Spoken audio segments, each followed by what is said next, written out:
Let's talk about how to add numbers using what's called the standard algorithm. The standard algorithm is just the basic way of how to add numbers where you stack them and you add them by their place value. So starting with a 3-digit number plus a 3-digit number, I like to go ahead and have students put these numbers into a place value chart. So that way it clearly lines up the 100s, it clearly lines up the 10s, and it clearly lines up the 1s.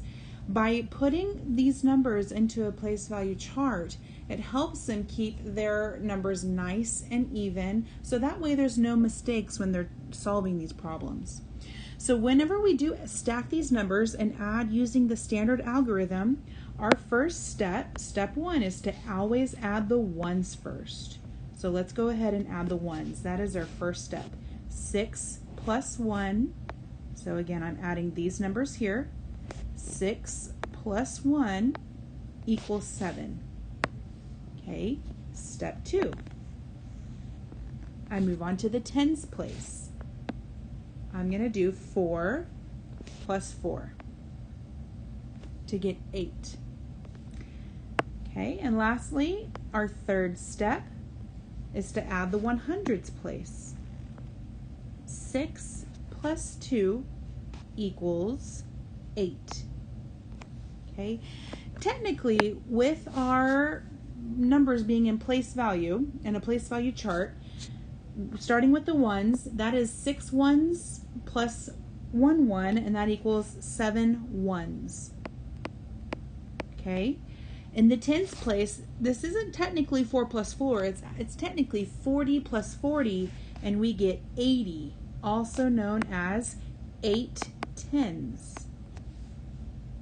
And then with our hundreds, I did say 6 plus 2. Technically, I mean 600 plus 200 because I have a 6 in the hundreds place and a 2 in the hundreds place.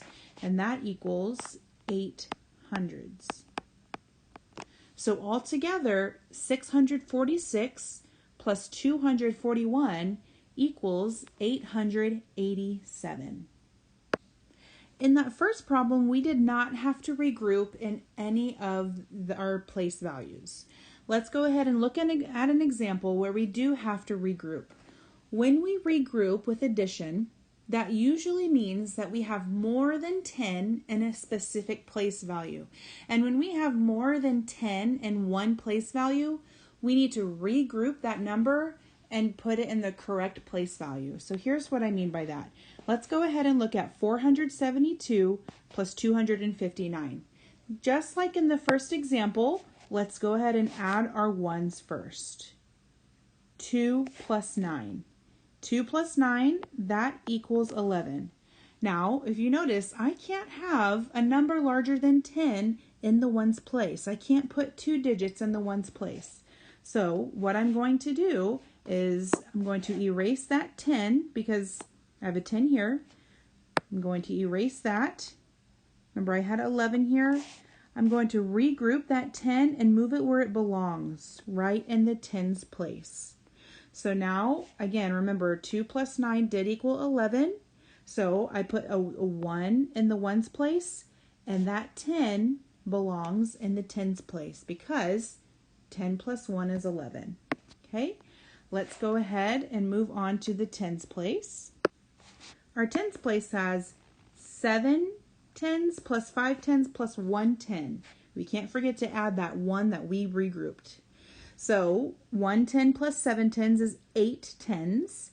8 plus 5 is 13 10s. Remember, I can't have 2 digits in one place value. Okay, so I need to regroup these 13 10s. I put my 3 10s goes here, and my 100 goes where it belongs. Because 13 10s is the same as 130.